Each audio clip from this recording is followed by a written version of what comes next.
উপস্থিত আছে সব এনার গ্রামের মানুষ। এখন এর তো স্বপ্ন ছিল অনেকই, তা সে হেঁটে যেতে পারিনি, তো এখন সে দমদম পর্যন্ত হেঁটে যাবে। তো গ্রামের মানুষের মুখ দিয়ে কিছু ওনার ব্যাপারে একটু আমরা শুনবো, যে উনি কেমন ছিলেন বা ওনার এটা আদৌ কি উনি যেতে পারবেন কিনা এয়ারপোর্ট পর্যন্ত, একটু গ্রামের মুখে একটু শুনুন। আচ্ছা, আপনি সম্পর্কে কী জানেন এনাকে একটু দিন। আপনি ইনি যেরকম সেরকমই আপনি বলেন। নাহমাদুহু নুসাল্লি আলা রাসূলিল কারীম, আম্মা বাদ। সালাম আপনার সম্পর্কে কি হয়?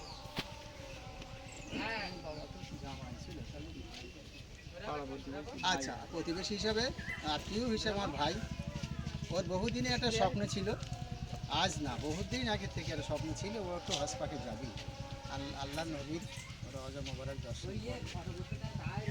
এই ইচ্ছা ছিল, সেই ইচ্ছা বহুদিন ধরে। এমনকি ও খুব গরিব মানুষ, যার জন্যে মনে করেছিলাম হেঁটেই যাব। যাই হোক, সে সৌভাগ্য হয়নি হেঁটে যাওয়া, তার পক্ষেও সম্ভব হবে কিনা লাস্টের দিকে, কেন বিভিন্ন দেশ থেকে পারমিশন নেওয়া, নানান রকম সুবিধা অসুবিধা ছিল, গরিব। সেই জন্য ওর আশা ছিল যদি পারমিশন দিত আর সেইভাবে চেষ্টা করতো, তাহলে ও হেঁটেই যেতে পারতো। এমন মানসিক বল, মানবিকতা সবই ছিল, হাঁটতেও পারে ইনশাল্লাহ, হাঁটার ক্ষমতাও আল্লাহ পাকে দিয়েছে ওকে। তো সেইভাবে সেটা হয়ে ওঠেনি, যার জন্যে এখন ওমরা হচ্ছে যাত্রী, ও যাচ্ছে, গরিব মানুষ, সকলে তার জন্য দোয়া করবেন। ও এখান বাড়ির থেকে হেঁটে বেরোচ্ছে, বার হয়ে দমদম অবধি হেঁটে যাবে। এখান থেকে কি কোন দিক থেকে কীভাবে যাবে? দমদমে যাবে, ওখান থেকে ফ্লাইট।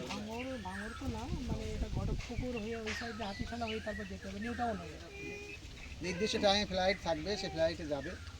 সকলে আপনারা ওর জন্য দোয়া করবেন, আমরাও করব। আর ভাই যারা আছে যদি কিছু বলেন ওর হ্যাঁ, সম্পর্কে। দোয়া করবেন, আল্লাহ ওর হজ পাক কবুল করুক, এবং যে উদ্দেশ্যে যাচ্ছে উদ্দেশ্য সফলমণ্ডিত হোক, সব কাজগুলো যেন করে আবার যেন ফিরে আসতে পারে, এই আশা আকাঙ্ক্ষা রেখে। আচ্ছা, আমি কিছু বলি। মানে সালাম ভাই চাচাজি যেটা বলছে যে উনি ওই গরিব মানুষ হাজে হেঁটে পায়ে হেঁটে যাওয়ার যে কথা ছিল, মানে যখন ইচ্ছা তো সবার থাকে, আর সালাম ভাই বিশেষ করে উনি হাফেজ, আমি যেটা জানি আলেম মানুষ, অনেক ভালো ছেলে, মৌলানা। এবার উনি যখন শিয়াব ভাই হেঁটে হাজে গিয়েছিল বা যাচ্ছিল, তখন ওর মনে ইচ্ছা থাকে যে শিয়াব ভাই যাচ্ছে মানে আমিও হেঁটে যাব। ও ভেবেছিল হেঁটে গেলে খরচা কম হবে, ভিসা পাসপোর্ট অত জানতো না। তখন ও আমাদের সঙ্গে বলে, এবার আমরা বলি যে এই সমস্যা অনেক।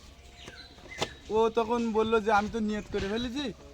তখন এই ভাইয়ের সাথে যোগাযোগ করে হজে যাচ্ছে, এখন ওমরা হজে। এবার ও বলছে কি যে আমি হেঁটে যাওয়ার তো নিয়ত করেছিলাম, সেইটা আমি দমদম অবধি হেঁটে যাবো। তবে আমরা ছোটোবেলাতে যেটা দেখেছি, ওর হাঁটার ক্ষমতা আছে, ও যেতে পারতো যদি সেই রকম হতো। ঠিক আছে। ঠিক আছে।